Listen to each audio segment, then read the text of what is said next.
বেশি খেলে নেশা হয়, যেটা বেশি খেলে মানুষের হিতাহিত জ্ঞান থাকে না, তার একটা দানা খাওয়াটা হারাম। যুবক শোনো, তোমার মসজিদের হুজুর জর্দা খাই, পানের সাথে 1 গ্রাম সর্বোচ্চ 2 গ্রাম, ওই হুজুরকে একসাথে 200 গ্রাম জর্দা খাইয়ে দেখো, তোমার হুজুর আর সূরা ফাতিহা তেলাওয়াত করতে পারবে না। মুহাম্মদ সাল্লাল্লাহু আলাইহি ওয়াসাল্লাম বলছেন, যেটা বেশি খেলে বিবেকের ক্ষতি হয়, তার অল্পটা হারাম। এখন বলো, জর্দা হালাল না হারাম? আর ওই জর্দার মশলাটাই সিগারেটে ঢুকিয়ে দেওয়া হয়। যারা জর্দা খায় পানের সাথে, তারা চিবিয়ে খায়, তার তুমি সিগারেট খাও, তুমি আগুন দিয়ে পুড়িয়ে খাও, একই বস্তু, ওই জর্দাটাই তোমার সিগারেটের ভিতরে ঢুকানো আছে। আর হালাল হারাম পরে 1 সেকেন্ড তোমাকে বোঝাই। তোমরা বাপ বেটা তো আর তোমার মসজিদের হুজুর যে তোমরা খাবারটা খাও, তোমাদের রুচি বলে কোনো জিনিস নাই। রুচি বুঝো, তোমরা কুরুচিকর ব্যক্তি, তোমাদের রুচি বলে কোনো জিনিস নাই। গরু ছাগলের রুচি আছে, তবু তোমাদের রুচি নেই। গরু ছাগলের হুঁশ আছে, এই বিড়িখুর, সিগারেটখুর, জর্দাখুর, এদের কোনো রুচি নেই। কেন?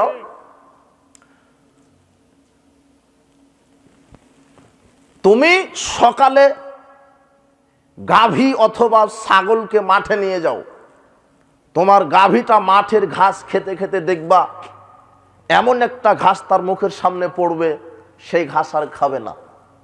অথচ ঘাসটা হচ্ছে উর্বর বেশি। এতক্ষণ যেই ঘাসটা খেলো সেগুলি একেবারে শুকনো মরা ঘাস, ওটাই ভালো খেলো। কিন্তু খেতে খেতে এমন একটা ঘাসের স্তূপ তার মুখের সামনে পড়েছে, ওটা আর খায় না। কেন খায় না? ওই ঘাসের নিচে কি ছিল? গোবর। এই গোবরের উর্বরতাই তো ঘাস উর্বর হয়েছে, বুঝেননি? এই যে দেখেন, ছাগলের হুঁশ ফিরে এসেছে, যেটা হলো অপবিত্র। এটা গরুর হুঁশ আছে, গরুর। এখন তোমরা বাপ বেটা, তুমি খাও সিগারেট, তোমার বাপ খাই বিড়ি, আর তোমার দাদা খাই জর্দা, আর তোমার মসজিদের হুজুরও খাই জর্দা। তোমরা বাপ বেটা, দাদা আর হুজুর রাস্তায় নামো। রাস্তায় নেমে গরুর সাথে দেখা হলে গরুকে দাও তোমার সিগারেট, তোমার বিড়ি। তোমার হুজুরকে বলো কুকুরের সামনে যেন জর্দাটা রাখে। দেখো, কুকুর, গরু, ছাগল কেউ জর্দা বিড়ি খাবে না। বোঝেননি মনে হয় কথা? দেখো, তুমি ফেলে দাও। তার মানে ওদের মুখের সামনে যদি জর্দাটা ফেলে দাও, জর্দার ডিব্বা, তাহলে ওদেরও হুঁশ ফিরবে, না না না, এটা তো খবিস, এটা অপবিত্র, এটা অরুচিকর খাবার। একটা গরু, ছাগল, কুকুরের হুঁশ আছে, তাও বিড়িখুর, জর্দাখুর, ইয়াবাখুরের হুঁশ নেই। এরা হলো ইয়াবাখুর, এই বিড়িখুর, সিগারেটখুর, জর্দাখুর, এরা হলো কুকুর সিগারেটের চাইতেও খারাপ। কুকুরের রুচি আছে, তাও সিগারেট খুরের কি নাই? রুচি নাই। আর পৃথিবীতে এমন কোনো খাবার নাই যেটা মানুষ টয়লেটে খায়। তোমরা বাপ বেটা যেটা খাও সেটা মানুষ পায়খানাতেও খায়।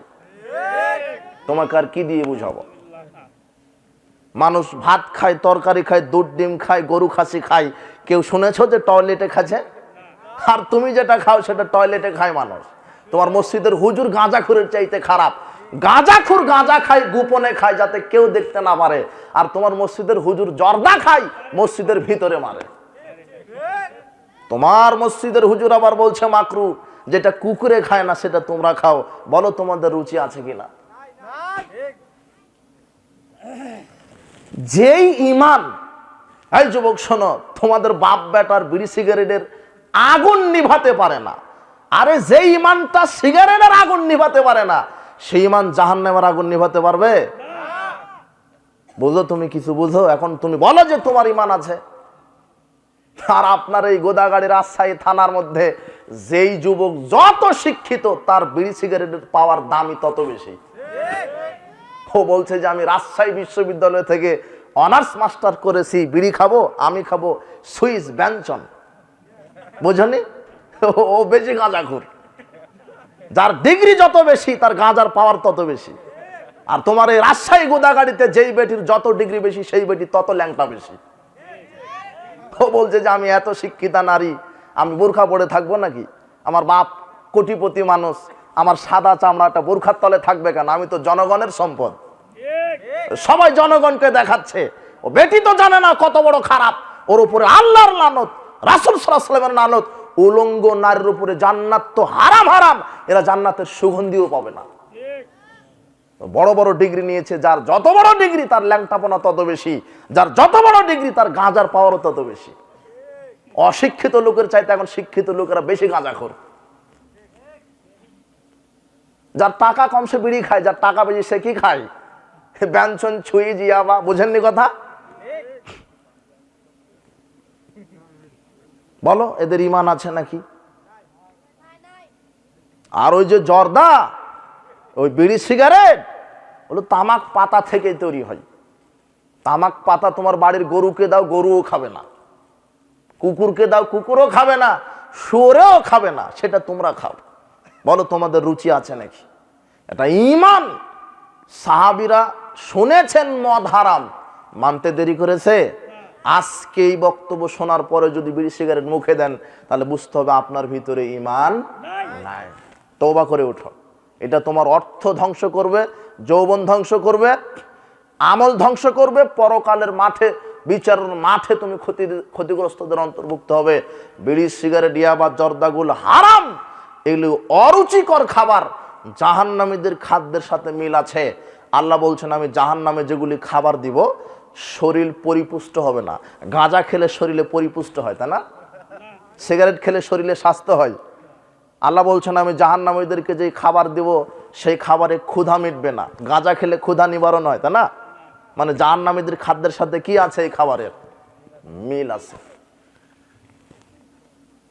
বলছিলাম যে ঈমান মাদকতা থেকে ফিরাতে পারেনি, সেই ঈমানের 5 পয়সা মূল্য নেই। যে ঈমান সুদের অঙ্ক থেকে ফিরাতে পারেনি, সেই ঈমানের মূল্য নেই। যে ঈমান ঘুষ খাওয়া থেকে ফিরাতে পারেনি, সেই ঈমানের মূল্য নেই। যে ঈমান একটা মেয়েকে পর্দায় রাখতে পারেনি, সেই ঈমানের মূল্য নেই। যেই ঈমান আজানের পরে মসজিদে নিয়ে যেতে পারে না, সেই ঈমান মরার পরে জান্নাতে তোমাকে নিয়ে যেতে পারবে না। তোমার ঈমানের দৌড় কত দূর, পাওয়ার কত দূর। আজানের পরে তোমাকে যে ঈমানটা মসজিদে নিয়ে যেতে পারছে না, সেই ঈমান তোমাকে জান্নাতে নিয়ে যাবে? বোঝনি মনে হয়। আরে নিয়ে যাবে না মানে তোমার এলাকার বেনামাজিরা বলছে যে নামাজ না পড়তে পারি, আর কি ঠিক আছে? ঈমান ঠিক আছে। ও জোর করে জান্নাতে যাবে। জান্নাত তোর বাপের সম্পত্তি। খালি বলো যে চলো নামাজে যাই, ও তোমাকে ঘুতা মারবে। যাও, কত নামাজিকে দেখলাম নামাজও পড়ে সুদও খায়, ও ঘুতা মেরে কথা বলবে। আর বেনামাজিদের একটা স্বভাব হচ্ছে যে নামাজি লোকদের দোষ ত্রুটি খুঁজে বেড়ানো আর বলে বেড়ানো। ও যে হুমুকে নামাজ পড়ে, এও করে, মানে শয়তান তো। এ নিজে নামাজ পড়বে না, নিজে নামাজ না পড়ার কৌশলেরা। ও যে বলছে ঈমান ঠিক আছে, তখন আপনার বলা লাগবে যে আমার জুতাও ঠিক আছে। বেনামাজির কোনো ঈমান নাই। ওর জানাজা হবে না, ওর জানাজা হবে না, গোসল হবে না, মুসলিমদের গোরস্থানকে কবর দেওয়া যাবে না। বুঝেননি কথা? বেনামাজি খুবই খারাপ। বেনামাজির চাইতে খারাপ দ্বিতীয় পশু প্রাণী নাই। তো তোমাকে যে ঈমানটা মসজিদে নিয়ে যেতে পারছে না, আপনাকে যে ঈমান মসজিদে নিয়ে যেতে পারছে না, মরার পরে ওই ঈমান জান্নাতে নিয়ে যাবে? এটা হয় না। যে ঈমান হারাম খাওয়া থেকে ফিরাতে পারেনি, সুদ খাওয়া থেকে ফিরাতে পারেনি, ঘুষ খাওয়া থেকে ফিরাতে পারেনি, মদ পান করা থেকে ফিরাতে পারেনি, ওই ঈমান জাহান্নাম থেকেও তোমাকে ফিরাতে পারবে না। ঈমানের দাবি থাকবে আমি কোনোদিন সিগারেট, বিড়ি, ইয়াবা ভক্ষণ করব না, এটা আমার ঈমান। আমি সালাতের পরে 5 ওয়াক্ত সালাত আদায় করব, আমি বেপরদায় চলবো না, আমি গীবাত পরনিন্দা করব না, আমি আজানের পরে বেনামাজি থাকবো না, এটা আমার ঈমানের দাবি। আমি নামাজও পড়ি, সুদও খাই, ঘুষও খাই, দুর্নীতিও করি, আমার ঈমান আছে না? সুদ, ঘুষ, দুর্নীতি, চুরি, এই গান বাজনা, জেনা ব্যভিচার, জুয়া, আজকে বর্তমান সামাজিক অবস্থা একেবারে অক্টোপাসের মতো এই জাহেলিয়াতগুলি গেড়ে গেছে। প্রত্যেকটা মানুষ এই জাহেলিয়াত চর্চা করছে। কেউ না কেউ সমাজে হারামখোর আছেই। আর সুদী অর্থনীতি তো আজকে দুয়ারে দুয়ারে। রাসূল সাল্লাল্লাহু আলাইহি ওয়াসাল্লাম বলছেন দিরহামু রিবা ইয়াকুলু রাজুলু আলা মাসাদ মিন সিত্তাতি সালাসিনা জিনিয়াতান। যে নারী, যে পুরুষ, যেই পুরুষ 1 টাকা সুদের সাথে জড়িত থাকে, সে 36 বারেরও বেশি জেনা করলে যেই পাপ হয়, 1 টাকা সুদের সাথে জড়িত থাকলে তার চাইতে বেশি পাপ হয়। এরপরও সুদ খায় মানুষ। আর রিবাও সাবুনা জুজান, সুদের পাপের 70 রকমের পাপ আছে। আইসারুহা আয়ানকা রাজুল উম্মাহু, সবচাইতে ছোট পাপ হলো নিজের মায়ের সাথে জেনা করা। এই যুবক শোনো, তোমাকে আর একটা কথা বলি, পৃথিবীতে আশ্চর্য দুইটা পাপ আছে, যেই দুইটা পাপ করলে মায়ের সাথে জেনা করার মতো পাপ হয়। তার একটা হলো এই সুদি পাপ, সুদের পাপ। 1 টাকা সুদের সাথে যদি জড়িত থাকো তাহলে 36 বার মায়ের সাথে জেনা করলে যেই পাপ হবে তার চাইতে বেশি পাপ হবে। আর আরেকটা কি, রাসূল সাল্লাল্লাহু আলাইহি ওয়াসাল্লাম বলছেন, যে ব্যক্তি মদ পান করবে, এই মদের কথা তোমাকে বললাম না, বিড়ি, সিগারেট, ইয়াবা, গুল, তারি, গাঁজা, ফেন্সিডিল, হেরোইন, প্যাথিডিল, এই যে মদ, রাসূল সাল্লাল্লাহু আলাইহি ওয়াসাল্লাম বলছেন, মান শারেবাহা, যে ব্যক্তি মদ পান করলো, ওয়াকা আলা উম্মিহি ওয়া খালাতি ওয়া আম্মাতিহি, সে তার মা, খালা, ফুপুর সাথে জেনা করলো। না বুঝেননি মনে হয়, জেনা বুঝেন না? একটা নারীর সাথে অবৈধ দৈহিক সম্পর্ক করা। শুধু সুদ খেলে মায়ের সাথে জেনার মতো পাপ হয় না, আর একটা পাপ আছে, শুধু মায়ের সাথে জেনা নয়। কয়জন নারীর সাথে জেনা? মা, খালা, ফুপু। যে ব্যক্তি মদ পান করলো সে তার মা, খালা, ফুপুর সাথে জেনা করলো। পৃথিবীতে এমন কোনো পাপই নাই যে যাকে আল্লাহ, রাসূল সাল্লাল্লাহু আলাইহি ওয়াসাল্লাম জুতা পিটা করেছেন। একমাত্র মিস্টার মদখোর এদেরকে 40টা জুতা মেরেছেন। কয়টা করে? বাংলাদেশে যদি ইসলামী রাষ্ট্র থাকতো, শরিয়া ভিত্তিক যদি সংসদ চলতো, শরিয়া ভিত্তিক যদি তোমার জীবন বিধান, আইন, এই সংবিধান লেখা হতো, তাহলে সমাজে যত বিড়িখুর, সিগারেটখুর, জর্দাখুর, গুলখুর দেখছো আর যত ইয়াবাখুর দেখছো, এদেরকে ধরে ধরে বাংলাদেশ সরকার 40টা করে জুতা বাড়ি দিত। না বোঝেননি মনে হয়। তোমার এই এলাকার যে মাস্টার, ওকে 40টা জুতা দেওয়া লাগতো, জুতার বাড়ি। তোমার মাস্টার সাহেব সিগারেট খায়, ছাত্রকে বলছে, যা তুই একটা নিয়ে, আমার জন্য একটা নিয়ে আয়। ছাত্র শিক্ষক মিলে গাঁজা খায় এখন প্রতিষ্ঠানে। সবাই হারামখোর, বিড়িখোর, সিগারেটখোর। ছাত্র খায়, শিক্ষক খায়, বাপ খায়, বেটা খায়, বেটি খায়, সবাই খায়। পুলিশ খায়, র্যাব খায়, এমপি খায়, মন্ত্রী খায়, ভ্যান চালক খায়, মুচি খায়, মেথর খায়, রাস্তায় খায়, বাড়িতে খায়, টয়লেটেও খায়। তার নাম হলো মিস্টার মদ। বোঝনি তুমি? সবাই চালায়। তো যারা খায় তারাই হলো অরুচিকর মানুষ, তারাই কুকুর সিগারের চাইতে খারাপ। দেখো কুকুরের রুচি আছে, ওর তুমি দাও, রাস্তায় দাঁড়াও, একটা কুকুরের সামনে জর্দাটা ফেলে দাও, কুকুর খাবে না। অথচ তুমি চিবাও আর খাওয়ার বলে খুব স্বাদ। যেটা কুকুরে খায় না তোমরা খাও, তোমাকে আর কি দিয়ে লজ্জা দিব? তুমি আজকে তওবা করে উঠো। সুদের পাপ কাবিরা গুনাহ। লা ইয়াদখুলুল জান্নাতা জাসাদুন গুযযিয়া বিল হারাম। ওই দেহ জান্নাতে যাবে না যেই দেহ হারাম খাদ্য দ্বারা গঠিত হয়েছে। ওই দেহ জান্নাতে যাবে না যেই দেহ হারাম খাদ্য দ্বারা গঠিত হয়েছে। বলছিলাম পুরো সমাজ ব্যবস্থাটা এখন হারামের উপর দিয়ে চলে, প্রায় হারামখোর। ব্যাংক থেকে লোন নিয়ে গাড়ি করছে, বাড়ি করছে। বড় ব্যবসায়িক বলছে, আমার জামাই একটা পেয়েছি, ব্যাংকে চাকরি করে, ব্যাংক লোন দিয়েছে 5 কোটি টাকা, রাজশাহী বাড়ি করেছে, 10 তলা বিল্ডিং, খুব প্রশংসা করেছে, গর্বে ভরিয়ে ফেলেছে শ্বশুর। অথচ শ্বশুরের জানা নাই যে ওর জামাই যদি মারা যায় তো জানাজাই হবে না। ঋণ রেখে মারা গেলে তার কি নাই? রাসূল সাল্লাল্লাহু আলাইহি ওয়াসাল্লাম বলছেন, এই যে মারা গেছে আপনি জানাজা পড়ে দেন। রাসূল সাল্লাল্লাহু আলাইহি ওয়াসাল্লাম বলছেন, এর কি ঋণ আছে? তো হ্যাঁ ঋণ আছে। বলছে, সাল্লু আলা সাহিবিকুম, তোমরাই এর জানাজা পড়াও। তাকওয়া পরেজগার কোন ইমাম ঋণগ্রস্তর ব্যক্তির জানাজা পড়াবে না। সাধারণ মানুষ জানাজা করে পুঁতে রাখবে। অথচ সমাজে দাম্ভিকতার সাথে চলছে। বলছে কোটিপতি ব্যবসায়িক, কিন্তু ব্যাংক থেকে লোন নিয়ে ব্যবসা করছে। বুঝেননি কথা? আপনার এলাকার একটা ভ্যান চালক, ও ভ্যান চালায়, ও ভ্যানটাও কিনেছে ব্যাংক থেকে লোনের টাকা দিয়ে। ও হারামখোর। বুঝেননি কথা? প্রায় সুদের সাথে জড়িত। বড় দোকান দিয়েছে, মুদিখানা, মোটরসাইকেলের শোরুম, জুতা স্যান্ডেলের শোরুম, ব্যাংক থেকে লোন নিয়ে কোটি কোটি টাকার লোন নিয়ে ব্যবসা করেছে। ও কি ঘুর? হারামখোর। আপনি হালাল খান, তাই না? এদিকে রাজশাহী গুদাগাড়িতে জমি বন্ধকের ব্যবসা নাই? হ্যাঁ, জমি বন্ধক বুঝেন? আমি কিন্তু আপনার পাশের লোক, এই নওগাঁর লোক। আমি তো এগুলো জানি, এগুলা থাকি ঢাকাতে, টাঙ্গাইলে। তাই বুঝেননি? জমি বন্ধক মানে বোঝেন নাকি? যে আমি আপনার জমি নিলাম, 1 বিঘা জমি নিব 2 লক্ষ টাকা দিয়ে। তো যতদিন আপনি আমাকে 2 লক্ষ টাকা ফেরত না দিবেন, আমি আপনার জমি চাষ করে খাবো, ভোগ করব। কট, কট বলেন, হ্যাঁ রাজশাহীর মানুষ কট বলে। এটা যে টাটকা সুদের ব্যবসা, এটা হারাম, টাটকা হারামের ব্যবসা চলছে। এটা জুলুম। খায় খালাসি চলে, লেজ চলে, কন্ট্রাক্ট চলে। হ্যাঁ, আমি আপনার 1 বিঘা জমি 5 বছরের জন্য নিলাম 5 লক্ষ টাকা দিয়ে, টাকা আমি ফেরত পাবো না। 5 বছরে যত ফসল হবে আমি খাবো, টাকা আর ফেরত পাবো না। এটা লিজ কন্ট্রাক্ট বলে, বুঝেননি কথা? কিন্তু টাকা টাকায় থেকে যাচ্ছে।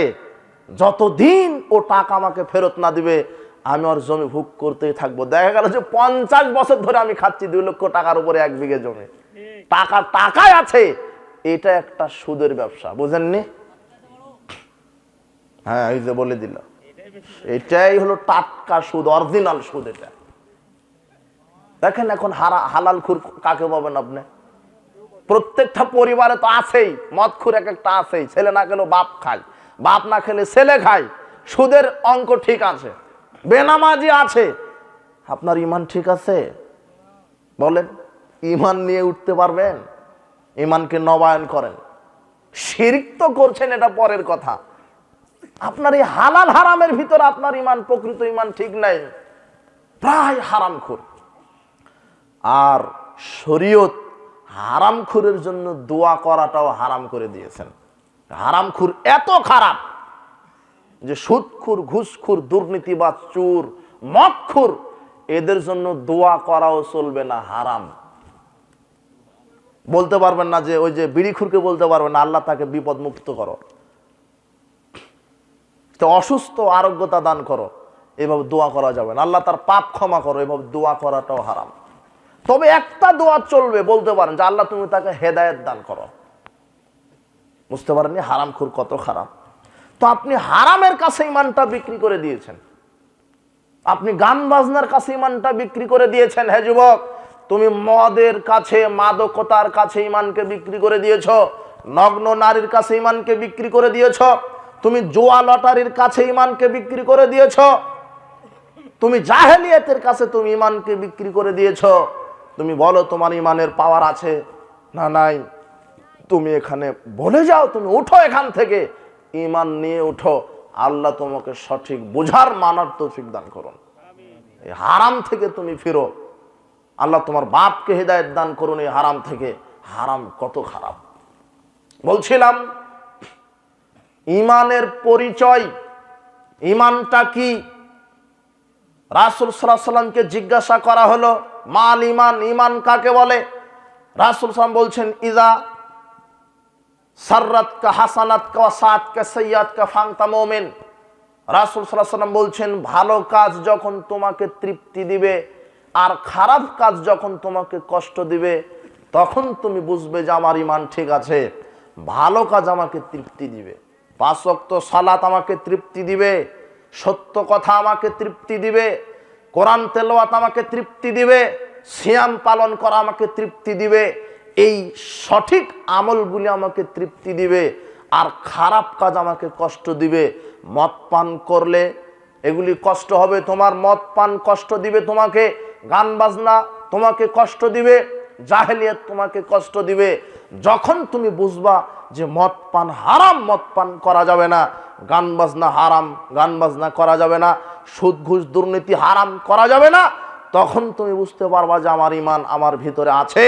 আর যখন আল্লাহর বিধানকে প্রতিপালন করতে ভালো লাগবে, তখন বুঝবা আমার ইমান আছে।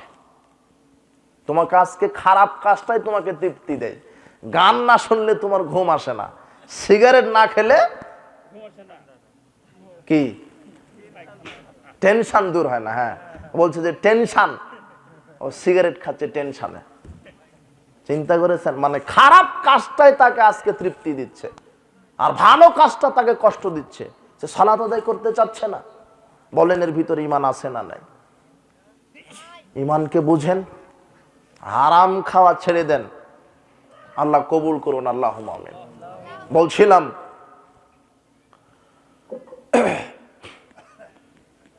ইমানের পরিচয়। তো আমাদের ইমানটা আমরা কি বুঝেছি? আমি সালাত আদায় করছি, মানুষের গীবাত করি, ভিতরে হিংসা আছে, অহংকার আছে, মানুষকে কষ্ট দিই, প্রতিবেশীকে কষ্ট দিই, সালাত আদায় করার পর আমি পূর্ণ ইমানদার হতে পারছি না। একে তো হারামখোর, শতকরা 90% মানুষই বেনামাজি, 10 জন লোক সালাত আদায় করে, এই 10 জনের ভিতরে আছে হারামখোর। বুঝেননি কথা?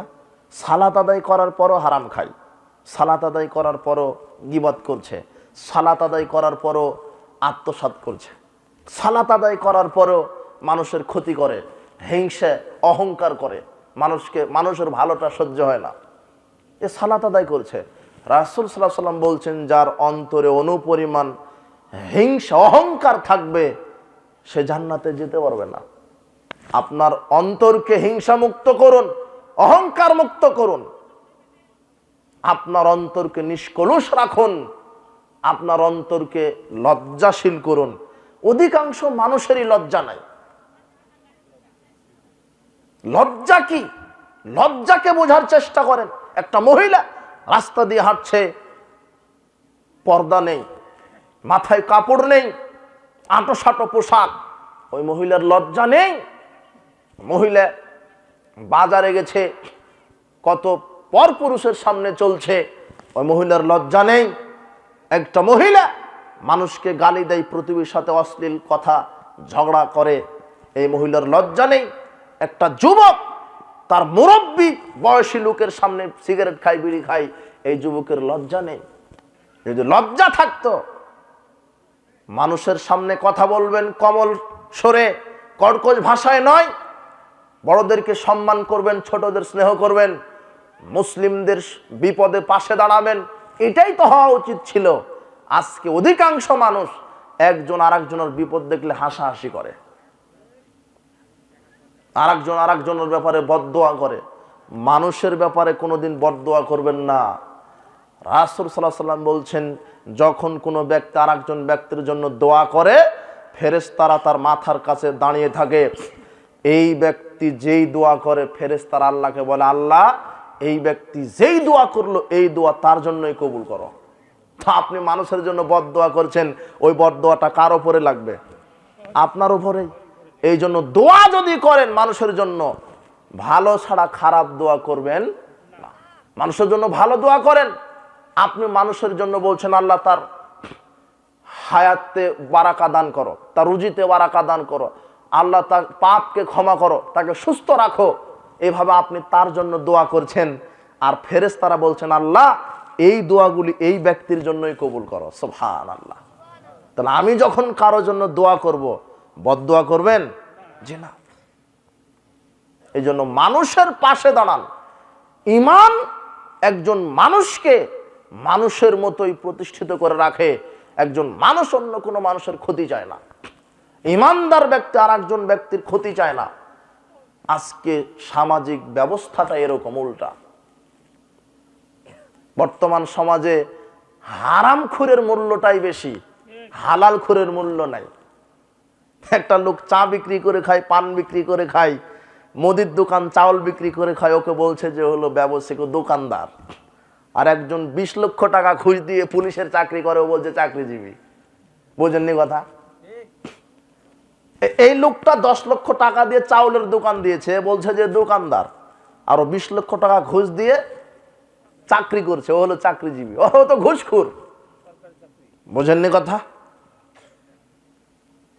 ভালো মানুষকে মর্যাদা আজকে সমাজ দিচ্ছে না। আলেমের তো মর্যাদা নাই। আলেম শুধু মনে করে, মসজিদের হুজুর এদেরকে মনে করে এরা শুধু বিবাহের সময় বিবাহ পড়িয়ে দিবে, মারা গেলে জানাজা করাই দিবে, শুক্রবারে সালাত আদায় করে দিবে, কাজ শেষ। আর যখনই বেতন চাই তখন বলে ইমামের এত টাকা লাগে। টাকা শুধু ওর লাগে, ইমামের টাকা। আপনার এই মসজিদের মাসিক বেতন কত ইমামের? হ্যাঁ, কত? জমি আছে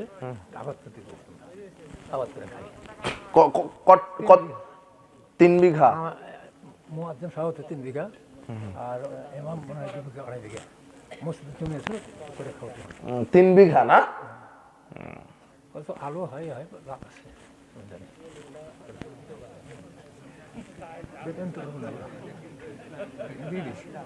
দিয়ে দিচ্ছেন। ওই জমিটা কে দিছে মসজিদে? কমিটি দিয়েছে। কমিটি। আবাদ করে খাওয়া যায় না। অধিকাংশ মসজিদের ইমামদের বেতন ওই যে বলছে 2000, 3000, 5000 মাসে। আরে ওটা তো একটা ভ্যান চালকের চা খেতে শেষ হয়ে যায় 5000 টাকা মাসে, বুঝেননি? 1000। আবার 12 মাসে বছর 12 মণ ধান শেষ, তাই না? এই তো ইমামের গতি। আর ওই মসজিদের যে সভাপতি, ওই সভাপতির ছেলে চাকরি করে, ও বেতন পায় 40,000, 80,000। আর সভাপতির মসজিদের ইমামের বেতন 5000। বুঝলেননি কথা?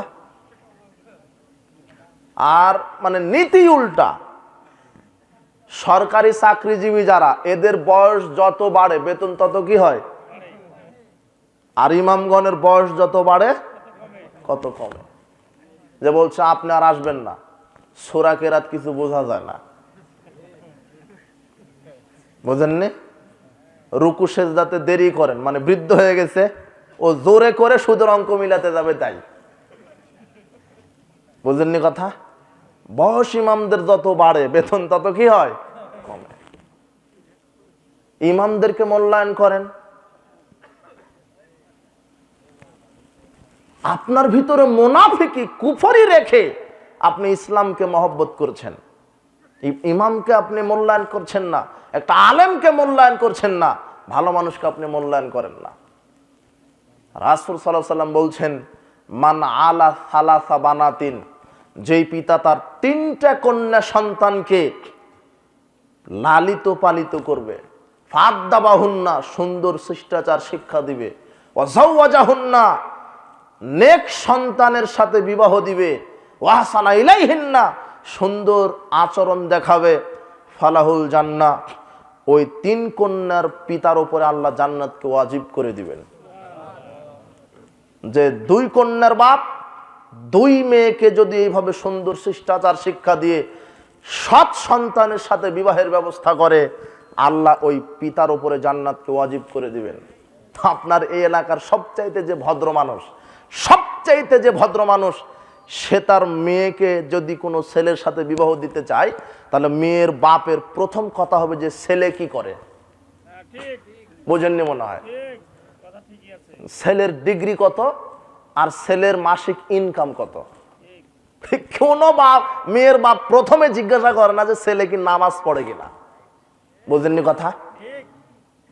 গাঁজা কয় পুরা করে খায় এটা জিজ্ঞাসা করবে না, মুখে দাঁড়িয়ে আছে নাকি, পরহেজগার কিনা, না। প্রথম মেয়ের বাপের টার্গেট ঘুষ কি পরিমাণ খাইতে পারে। বুঝেননি? বেতন পায় কত, এইটাই। আর বিয়ে পড়ানোর সময় তো বলছে হুজুর নিয়ত করেছে আপনাকে দ্বারা বিবাহ পড়িয়ে নেব। কি মহব্বত, বুঝতে পারেননি?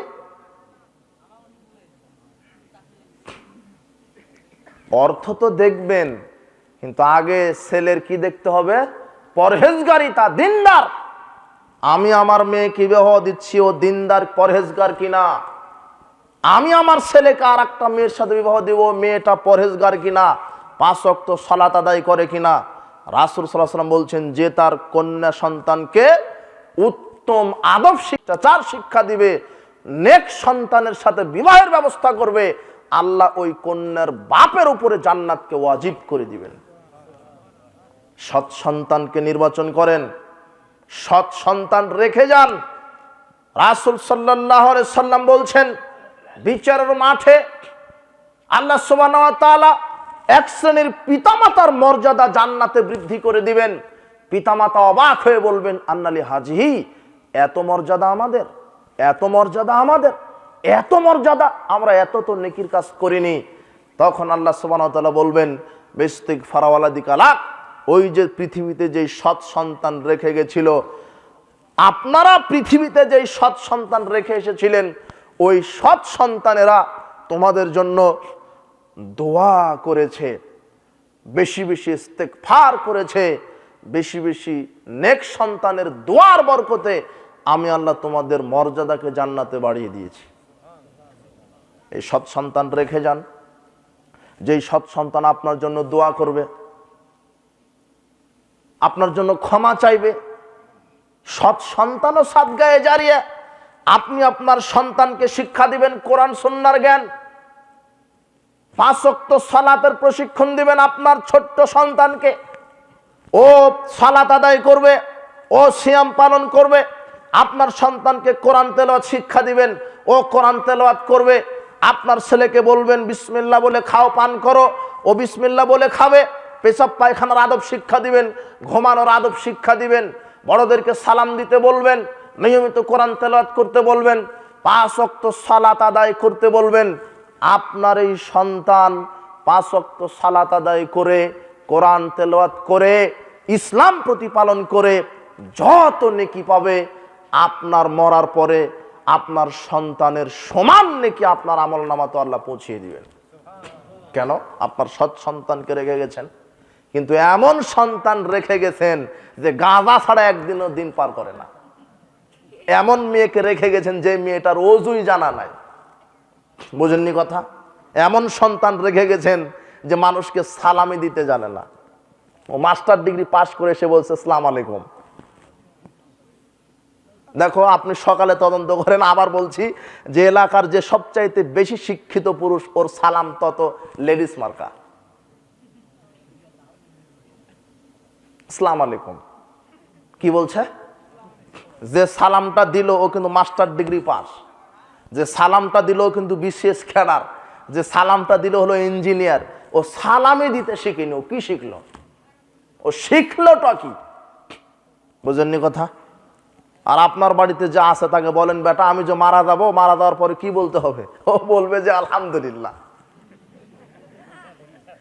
বুঝেননি? ও তো জানে না যে বাপ মারা গেলে কি বলতে হয়, বাপ মায়ের জন্য কি দোয়া বলতে হয়, ওকে শেখানোই হয়নি। তা আপনি যে সন্তানকে রেখে যাচ্ছেন, ওকে আপনার জন্য জান্নাতে যাওয়ার কারণ হবে নাকি জাহান্নামে যাওয়ার কারণ হবে? তাহলে আপনার সন্তানকে সঠিক শিক্ষা দেন। যেই পিতার 2টা কন্যা সন্তান আছে, সৎ শিক্ষা দিবে। আম্মু পর্দায় থাকো, সালাত আদায় করো, বেপর্দায় চলো না, গীবাত করো না, জেনায় লিপ্ত হও না, গান বাজনা শ্রবণ করো না, মদ পান করো না, জুয়া খেলো না। এই যে দেখেন, বাপ তার সন্তানকে শিষ্টাচার শিক্ষা দিচ্ছে। এইভাবে যদি সন্তানকে শিষ্টাচার শিক্ষা দিতে পারেন, মেয়েকে শিষ্টাচার শিক্ষা দিতে পারেন, আর সৎ সন্তানের সাথে বিবাহের ব্যবস্থা করে দিতে পারেন, তাহলে ওই বাপের জন্য আল্লাহ জান্নাতকে ওয়াজিব করে দেন।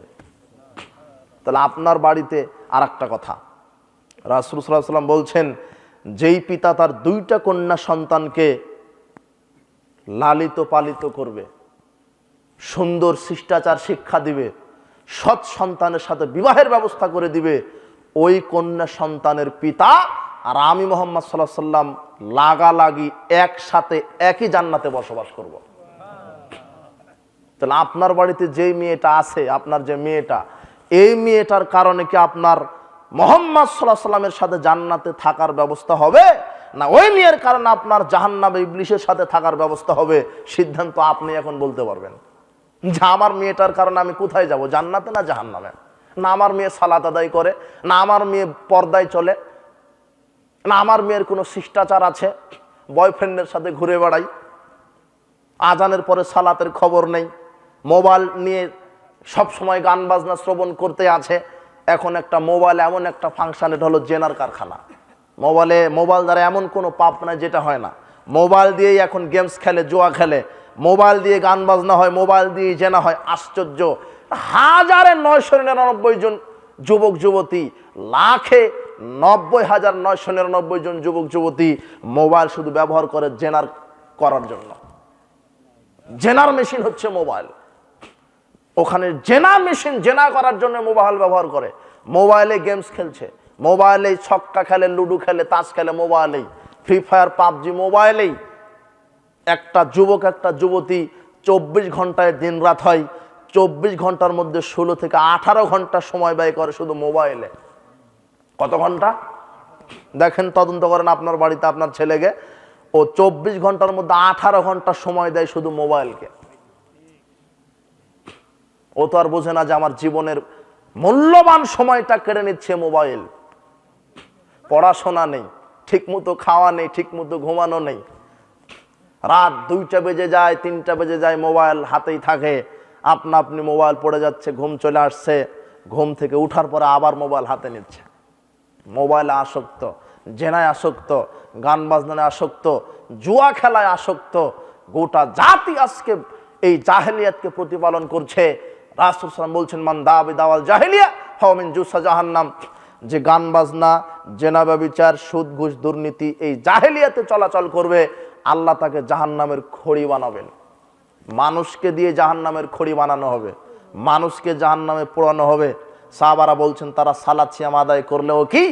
রাসূল সাল্লাল্লাহু আলাইহি ওয়াসাল্লাম বলছেন, হ্যাঁ, তারা যদি সালাত সিয়াম আদায় করার পরও জাহেলিয়াত চর্চা করে, গান বাজনা শ্রবণ করে, অশ্লীলতা, বেহায়াপনা, এই নগ্ন গান বাজনা, এই জেনা ব্যভিচার, এই সুদ ঘুষ দুর্নীতি, মদ পান করা, ছবি মূর্তি পূজা করা, শিরক বিদআত করা, এগুলি জাহেলিয়াত। সালাত সিয়াম আদায় করার পরেও যদি আপনি এই জাহেলিয়াতের পূজারী হন, তাহলে সালাত সিয়াম আদায় করার পরেও জাহান্নামে যেতে হবে। আগে জাহেলিয়াতকে পায়ের নিচে কবর দেন। আপনি মুসলিম, আপনি নগ্ন অশ্লীলতা চর্চা করতে পারেন না, মদ পান করতে পারেন না, আপনি মুসলিম মহিলা বেপরদায় চলতে পারেন না।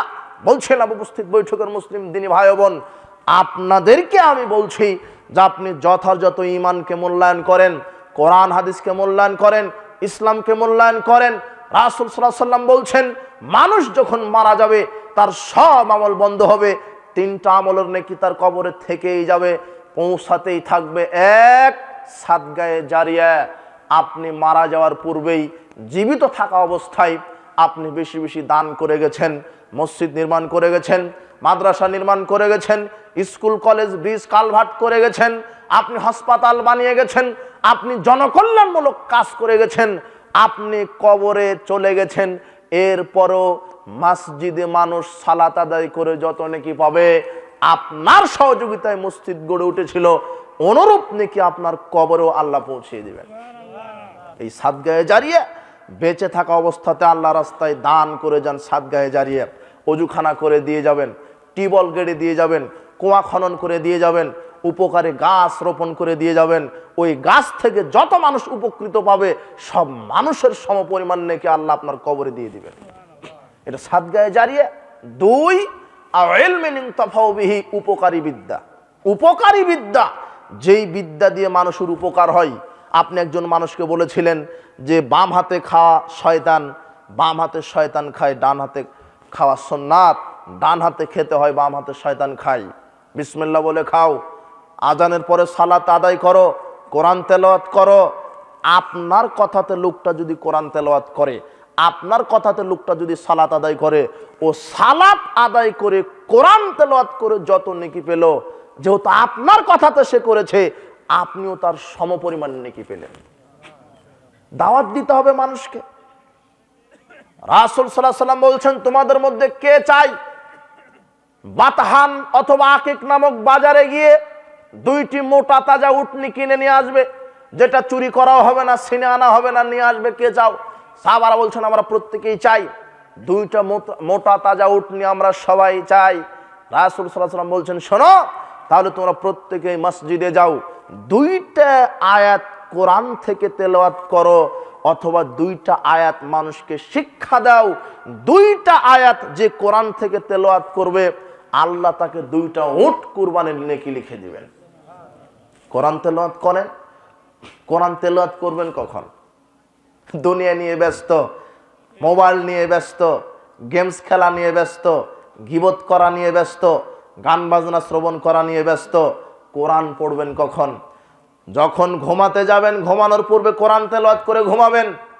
যখন ঘুম থেকে উঠবেন, ফজরের সালাতের পরে কোরআন তেলাওয়াত করবেন।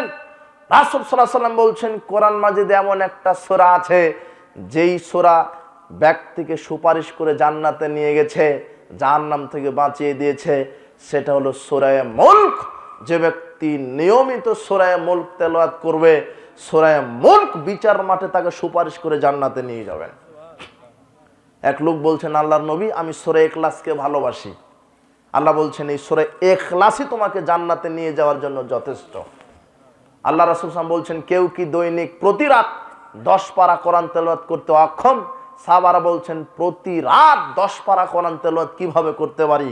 রাসূল সাল্লাল্লাহু আলাইহি ওয়াসাল্লাম বলছেন, কেউ যদি একবার সূরা ইখলাস পড়ে, আল্লাহ তাকে 10 পারার সমান নেকি লিখে দেন। কোরআন পড়েন, নিয়মিত কোরআন পড়েন, বিশেষ করে সূরা বাকারা, সূরা আলে ইমরান তেলাওয়াত করবেন। রাসূল সাল্লাল্লাহু আলাইহি ওয়াসাল্লাম বলছেন, বিচারের মাঠে সূরা বাকারা আর সূরা আলে ইমরান আল্লাহর সাথে ঝগড়া করবে। আল্লাহ বলবেন, আমি লোকটাকে জাহান্নামে দিব। সূরা বাকারা সূরা আলে ইমরান বলবে না, আল্লাহ এই লোকটা রাত জেগে জেগে আমাকে তেলাওয়াত করেছে, জাহান্নামে দিতে পারেন না। আল্লাহ সুবহানাহু ওয়া তাআলা সূরা বাকারা সূরা আলে ইমরানের সুপারিশ কবুল করে এই লোকটাকে জান্নাতে প্রবেশ করাবেন, আর জাহান্নামে দিবেন না। বেশি বেশি ইখলাস পড়বেন, সূরা বাকারা সূরা আলে ইমরান পড়বেন, সূরা মুলক তেলাওয়াত করবেন। আর ঘুমানোর পূর্বে বাকারার শেষ দুটি আয়াত তেলাওয়াত করবেন। রাসূল সাল্লাল্লাহু আলাইহি ওয়াসাল্লাম বলছেন, কেউ যদি রাতে বাকারার শেষ দুটি আয়াত তেলাওয়াত করে ঘুমায়, তার জন্য জান্নাতে যাওয়ার জন্য এই দুটি আয়াতই যথেষ্ট। তাহলে কোরআন তেলাওয়াত করেন। উপস্থিত বৈঠকের মুসলিম দিনী ভাই বোন, আপনাকে বলছি, কোরআন নিয়মিত তেলাওয়াত করুন। কোরআনের যে হালালটা মানুন, হারামটা ছেড়ে দিন। আল্লাহ সুবহানাহু ওয়া তাআলা আমাদেরকে সার্বিক জীবনে পবিত্র কোরআন এবং সহিহ সুন্নাহর আলোকে জীবন গড়ার তৌফিক দান করুন। বলছিলাম, ঈমানের পরিচয়টা বোঝাতে গিয়ে আপনি ঈমানকে আনয়ন করেন, ঈমানকে নবায়ন করেন, আপনি হালাল ইনকাম করেন, হারাম থেকে ফিরেন, আপনি 5 ওয়াক্ত সালাত আদায়কারী হন। উপস্থিত বৈঠকের যত মুসলিম মা বোন আছেন, আমি আপনাদেরকে বলছি, আবু সাঈদ খুদরি রাদিয়াল্লাহু আনহু বলছেন, খারাজা রাসূলুল্লাহ সাল্লাল্লাহু আলাইহি ওয়াসাল্লাম ফি আযহানা ও ফিতরিন। রাসূল সাল্লাল্লাহু আলাইহি ওয়াসাল্লাম ঈদুল ফিতর অথবা ঈদুল আযহার দিন ইলাল মুসাল্লা, ঈদগাহর মাঠে গেলেন। ঈদগাহের মাঠে গিয়ে ফামার আলান নিসায়ে, মহিলার পাশ দিয়ে গেলেন। মহিলার পাশ দিয়ে যাওয়ার সময়তে বলছেন, ইয়া মাশারান নিসা, হে মহিলা সম্প্রদায়, তাসাদদাকনা, বেশি বেশি দান সদকা করো, বেশি বেশি আল্লাহ রাস্তায় দান করো। ফাইন্নুরিতুকুন্না আকসরাহালিন নার, কেননা আমি নারীদেরকে বেশি বেশি জাহান্নামে দেখছি, কেননা আমি নারীদেরকে বেশি বেশি জাহান্নামে দেখছি। রাসূল সাল্লাল্লাহু আলাইহি ওয়াসাল্লাম যখন বললেন, আমি নারীদেরকে বেশি বেশি জাহান্নামে দেখছি, তখন নারীরা বললেন, বেমা ইয়া রাসূলুল্লাহ, কি কারণে নারীরা বেশি বেশি জাহান্নামী? তখন রাসূল সাল্লাল্লাহু আলাইহি ওয়াসাল্লাম বললেন, তুকসিরনাল লানা, মহিলারা বেশি বেশি মানুষকে অভিশাপ দেয়, বেশি বেশি মানুষকে গালি দেয়, বেশি বেশি মানুষের গীবাত করে, বেশি বেশি মানুষের সমালোচনা করে, বেশি বেশি মানুষের উপরে অভিশাপ দেয়, এই কারণে মহিলারা বেশি বেশি জাহান্নামী। আবু হুরায়রা রাদিয়াল্লাহু আনহু বলছেন, আন্না রাজুলান সালা রাসূলুল্লাহ সাল্লাল্লাহু আলাইহি ওয়াসাল্লাম, আবু হুরায়রা রাদিয়াল্লাহু আনহু বলছেন, এক ব্যক্তি রাসূল সাল্লাল্লাহু আলাইহি ওয়াসাল্লামকে বললেন, ইয়া রাসূলুল্লাহ, ইন্না ফুলানাতা তুযকারু মিন কাসরাতি সালাতি ওয়া সিয়ামি ওয়া যাকাতিহা, আমি এক মহিলা সম্পর্কে জানি, যেই মহিলা বেশি বেশি সালাত আদায় করে, 5 ওয়াক্ত ফরজ সালাত তো আদায় করে করে, তাহাজ্জুদেরও সালাত আদায় করে, রমাদানের সিয়াম তো রাখে, নফল সিয়ামও রাখে, যাকাত তো দেয়, বেশি বেশি দান সাদগাও করে, তবে গায়রা আন্নাহা তুজি জেরানাহা বিলিসানিহা, এই জিহ্বা দিয়ে প্রতিবেশীকে কষ্ট দেয়, প্রতিবেশীকে গালি দেয়, প্রতিবেশীর সাথে ঝগড়ায় লিপ্ত থাকে, প্রতিবেশীকে অভিশাপ করে, প্রতিবেশীর গীবাত করে, প্রতিবেশীর অন্য কারো সমালোচনা করে। এই মহিলা প্রতিবেশীকে কষ্ট দেয়, গালি দেয়, গীবাত করে, অভিশাপ দেয়। রাসূল সাল্লাল্লাহু আলাইহি ওয়াসাল্লাম বলছেন, হিয়া ফিন্নার, এই মহিলা কত সালাত আদায় করে, কত সিয়াম পালন করে, এটা আল্লাহ দেখবেন না। প্রতিবেশীর সমালোচনা করার কারণে, প্রতিবেশীকে কষ্ট দেওয়ার কারণে, প্রতিবেশীর সাথে ঝগড়ায় লিপ্ত হওয়ার কারণে এই মহিলাটিকে আল্লাহ জাহান্নামে নিক্ষেপ করবেন। দেখেন, মহিলা আপনাকে বলছে, আপনি সাবধান হন। মহিলারা বেশি বেশি জাহান্নামী কেন? এরা গীবত করে বেশি, এরা মানুষের সাথে ঝগড়া করে বেশি, এরা মানুষকে অভিশাপ দেয় বেশি। উপস্থিত বৈঠকের মুসলিম দিনী বোন, আপনাকে বলছি, আপনি জিহ্বা সংযত করেন, মিথ্যা কথা বলবেন না, প্রতিবেশীর সাথে ঝগড়া করবেন না, মানুষকে অভিশাপ দিবেন না। বেশি বেশি যে মহিলা অভিশাপ দেয়, সেই মহিলার উপরে আল্লাহ জাহান্নাম নির্ধারণ করেছেন। 2 নম্বর অপরাধ, রাসূল সাল্লাল্লাহু আলাইহি ওয়াসাল্লাম বলছেন, তাকফুরনাল আশির, এরা স্বামীর শুকরিয়া আদায় করে না, এরা স্বামীর শুকরিয়া আদায় করে না। স্বামী কষ্ট করে এদের ভরণ পোষণ করাই, এদের পোশাক কিনে দেয়, চিকিৎসার ব্যবস্থা করিয়ে দেয়।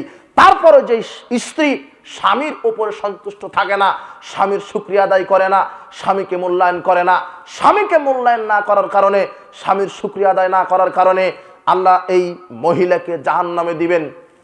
3 নম্বর, রাসূল সাল্লাল্লাহু আলাইহি ওয়াসাল্লাম কারণ উল্লেখ করেছেন বেশি বেশি জাহান্নামে যাওয়ার।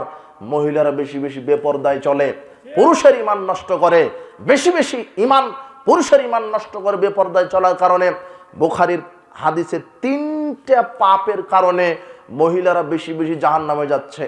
1, বেশি বেশি গীবত, পরনিন্দা, সমালোচনা, অভিশাপ করে, এই জন্য মহিলারা বেশি বেশি জাহান্নামে।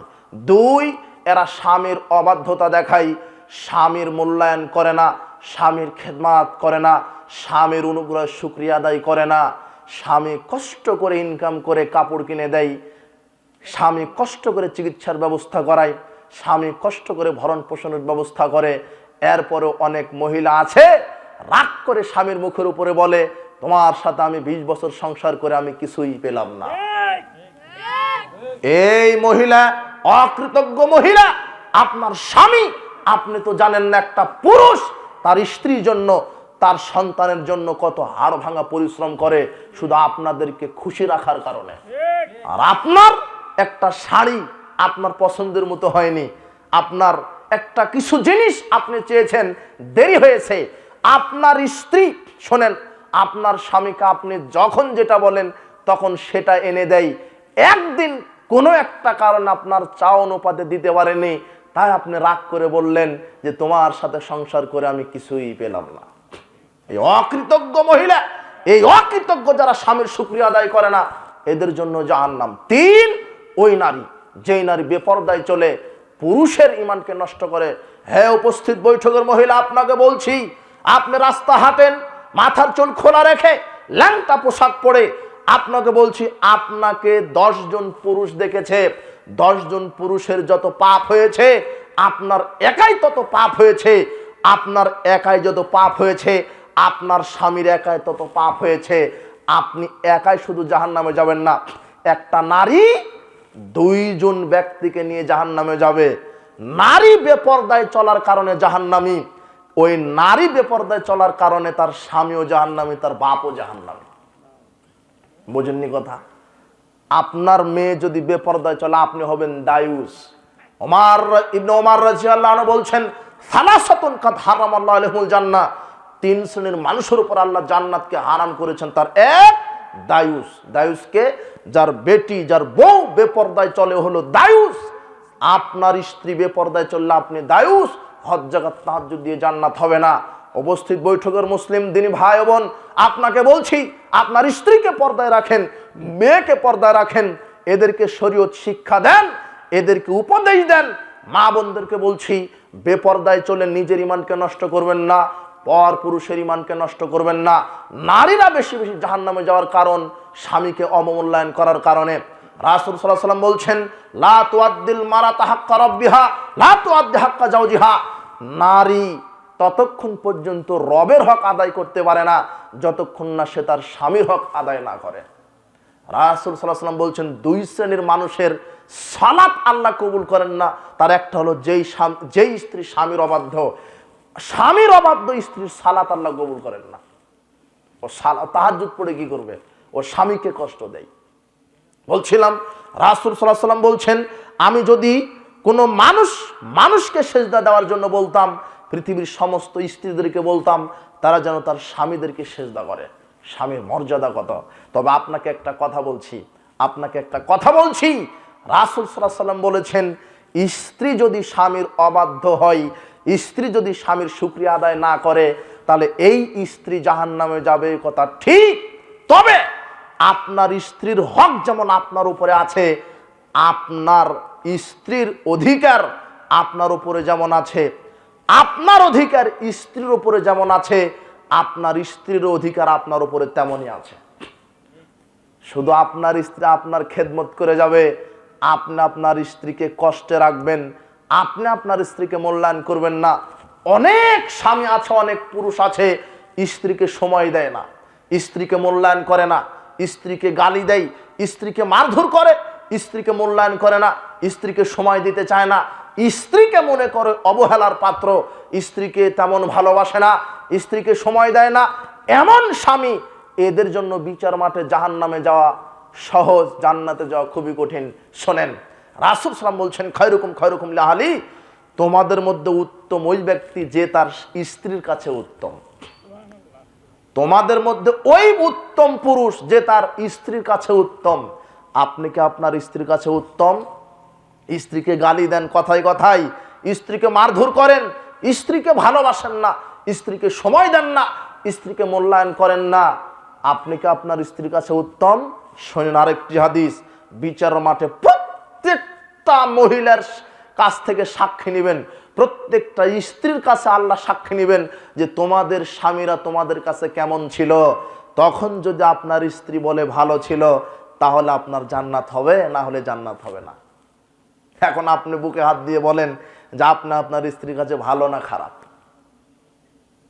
স্ত্রীর গোষ্ঠী সহ গালি দেন, ওর বংশকে গালি দেন,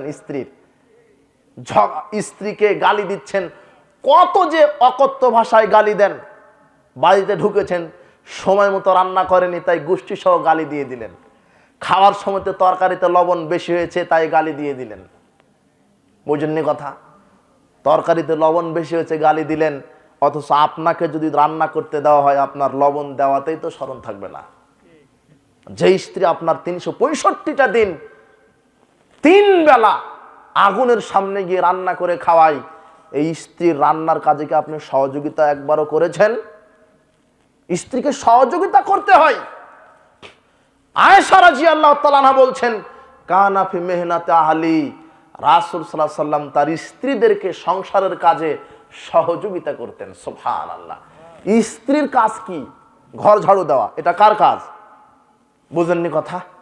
আয়েশা রাদিয়াল্লাহু তাআলা আনহা বলছেন যে রাসূল সাল্লাল্লাহু আলাইহি সাল্লাম আমাদের সংসারের কাজে সহযোগিতা করতেন, আমার ঘর ঝাড়ু দিয়ে আমাকে সহযোগিতা করতেন, আমার রান্নার কাজে সহযোগিতা করতেন, কাপড় সেলাই করতেন, জুতাতে তালি লাগাতেন, বকরির দুধ দহন করতেন, যখন আজান হয়ে যেত মসজিদে গিয়ে সালাত আদায় করতেন। সুবহানাল্লাহ। আপনি কি স্ত্রীর কাজে সহযোগিতা করেছেন? 365টা দিন কাপড় খেচে দেয়, আপনি একটা দিন আপনার স্ত্রী কাপড় খেচে দিয়েছেন? 365টা দিন আপনাকে রান্না করে খাওয়াই, আপনি কি একদিন রান্না করে খাওয়িয়েছেন? স্ত্রীর কাছে যান, তাকে ভালোবাসেন। স্ত্রী প্রেমের বস্তু, স্ত্রী ভালোবাসার বস্তু, স্ত্রী আদরের বস্তু। স্ত্রীকে আদর করতে হয়, স্ত্রীকে ভালোবাসতে হয়, স্ত্রীকে বেশি বেশি সময় দিতে হয়, স্ত্রীকে মহব্বত করতে হয়, স্ত্রীর কাজে সহযোগী করতে হয়। আপনি বাড়িতে যাবেন, যদি দেখেন স্ত্রী রান্নাঘরে আছে, রান্নাঘরে গিয়ে স্ত্রীর গায়ের শরীরের ঘাম মুছে দিবেন, স্ত্রীকে আদর করবেন, স্ত্রীকে মূল্যায়ন করবেন, প্রেম ভালোবাসা আরো বেড়ে যাবে। রাসূল সাল্লাল্লাহু আলাইহি সাল্লাম আয়েশাকে বলছেন, আয়েশা চলো আজকে আমরা দুইজন স্বামী স্ত্রী একটু দৌড় প্রতিযোগিতা খেলি। রাসূল সাল্লাল্লাহু আলাইহি সাল্লাম বলছেন আমরা দৌড় প্রতিযোগিতা খেললাম। আয়েশা রাদিয়াল্লাহু তাআলা আনহা আমার আগে দৌড় দিয়ে চলে গেলেন, আমি হেরে গেলাম। কিছুদিন পরে আমি আবার বললাম চলো আজকে আবার দৌড় প্রতিযোগিতা খেলি। আয়েশা রাদিয়াল্লাহু তাআলা আনহা বলছেন যে আমরা আবার দৌড় প্রতিযোগিতা খেললাম। এই দিন রাসূল সাল্লাল্লাহু আলাইহি সাল্লাম আমাকে হারিয়ে দিলেন আর বললেন, আয়েশা ওই যে গত সময় আমাকে হারিয়ে দিয়েছিলে, আজকে আমি তোমাকে হারিয়ে দিয়ে প্রতিশোধ নিয়ে নিলাম। সুবহানাল্লাহ। এই দাম্পত্য জীবন কত সুখের, কিন্তু আপনারা যে দুইজন দাঁড় কোমরার সম্পর্ক, বাড়িতে গেলে মুখ আপনার শিয়ালের মতো থাকে, আরো তো শয়তানের মতো হয়ে আছে। অবাক কথা। স্ত্রীকে গালি দিবেন না, স্ত্রীর সাথে খেলাধুলা করেন, স্ত্রীকে সময় দেন। দিবেন কখন? আপনি দুনিয়া নিয়ে ব্যস্ত, আর আপনার স্ত্রী মোবাইল নিয়ে টিভি নিয়ে ব্যস্ত। সময় খেয়ে কাকে দিবে? আর ছেলে মেয়ে যেটা সেটা গরু ছাগলের বাচ্চার মতো কোথায় কি করে, পিতা মাতার কোনো খবর নেই, শুধু প্রসব করে ছেড়ে দিয়েছে। এখন মেয়েটা অন্য যুবকের সাথে জেনা করছে, ও সুদ খায়, ও গেমস খেলে, ও মদ পান করে, ওর সাথে আর ফোন করে বলছে আব্বু কোনো সমস্যা নেই, আমি আছি বয়ফ্রেন্ডের সাথে। আর আপনার ছেলেটা বলছে কোনো সমস্যা নেই, আমি আছি গার্লফ্রেন্ডের সাথে। সবাই কুকুর শিগাল, পরিবার একেবারে ধ্বংস, যে যার মতো চলছে, কোনো ভ্রুক্ষেপ নাই। বলছিলাম স্ত্রীকে মূল্যায়ন করেন, স্ত্রীকে ভালোবাসেন, আর কোনোদিন স্ত্রীকে গালি দিবেন না। রাসূল সাল্লাল্লাহু আলাইহি সাল্লাম বলছেন যে তুমি যেই মানের খাবে ওই মানেরই খাওয়াও, তুমি যে মানের পড়বে ওই মানের পড়াও। স্ত্রীকে গালি দিবা না, স্ত্রীকে কটু কথা বলবা না, স্ত্রীকে অবমূল্যায়ন করবা না, স্ত্রীর সাথে সম্মানজনক আদব কায়দা দেখাবা, স্ত্রীকে মূল্যায়ন করবা। আর কোনোদিন স্ত্রীর চেহারা নিয়ে কোনো কটু মন্তব্য করবেন না। আপনারই তো স্ত্রী, আপনি তো বিবাহ করেছেন, বিবাহের পরে আবার বলছেন কেন যে তোর ঠোঁট মোটা, তোর ভ্রুটা মোটা, তোকে ভালো লাগে না, তোর চুল দিন দিন তোর চুল পেকে গেছে, তো বুড়ি বুড়ি লাগে, এরকম বললে কোনোদিন আর ভালোবাসবে না। মহিলারা কিন্তু কোনোদিন বুড়ি হতে চায় না। ও যতই বুড়ি হোক, চামড়া ঘুষ পড়ে যাক আর চুল পেকে যাক, শুধু তার প্রশংসা করবেন। খালেদার আম্মা, তুমি যতদিন যাচ্ছ তত খুব সৌন্দর্য বেড়ে যাচ্ছে তোমার। তুমি এত সুন্দর, তোমার ঠোঁট সুন্দর, চোখ সুন্দর, তুমি যে এত সুন্দর, তোমার চুল এত সুন্দর, এভাবে তার শুধু প্রশংসা করবেন। দেখবেন যে আপনার সারা রাত পাটি বেঁধে রাজি। আর একবার যদি বলেন যে তোমাকে দেখতে বুড়ি বুড়ি লাগে, আর মরা পর্যন্ত ভালোবাসবে না। স্ত্রী আপনার আদরের বস্তু, আপনারই স্ত্রী, আপনি মূল্যায়ন করেন। মূল্যায়ন করবেন কি করে? স্ত্রীকে বিবাহ করার পরে, নারীকে বিবাহ করার পরে আপনি মূল্যায়ন করবেন কি করে? আপনার তো আরো দুজনের সাথে পরকীয়ার সম্পর্ক আছে যে, আর আপনার স্ত্রী আপনাকেও মূল্যায়ন করছে না, ওর আরো দুটা পুরুষের সাথে পরকীয়া আছে যে। প্রায় পরিবারে এই সমস্যা। বিবাহ করার পরে একটা পুরুষ আর একজন নারীর সাথে আসক্ত, স্ত্রীকে সময় দেয় না, স্ত্রীকে সালাম দেয় না, কিন্তু প্রতিবেশীর যে ভাবি আছে বলছে আসসালামু আলাইকুম ভাবি, কেমন আছেন? বুঝেননি কথা?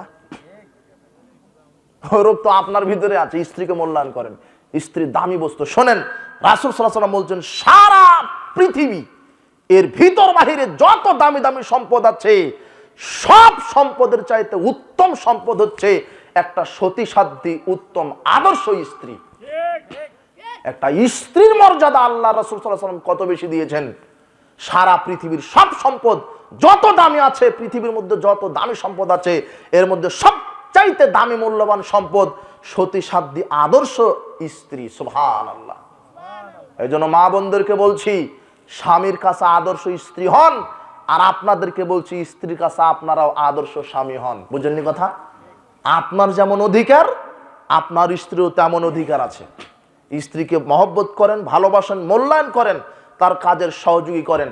বলছিলাম মা বোন, আপনি আয়েশা রাদিয়াল্লাহু তাআলা আনহার মতো হবেন। হাসবুকা মিন নিসাইল আলামিন। রাসূল সাল্লাল্লাহু আলাইহি ওয়াসাল্লাম বলছেন, সারা পৃথিবীর সব মহিলাদের জন্য 4টি মহিলার আদর্শ গ্রহণ করলেই জান্নাত যথেষ্ট হবে। এক, মুহাম্মদ সাল্লাল্লাহু আলাইহি ওয়াসাল্লামের মেয়ে ফাতেমা, খুয়াইলিদের মেয়ে খাদিজা, ইমরানের মেয়ে মারিয়াম, আর মুজাহিমের মেয়ে আসিয়া, ফেরাউনের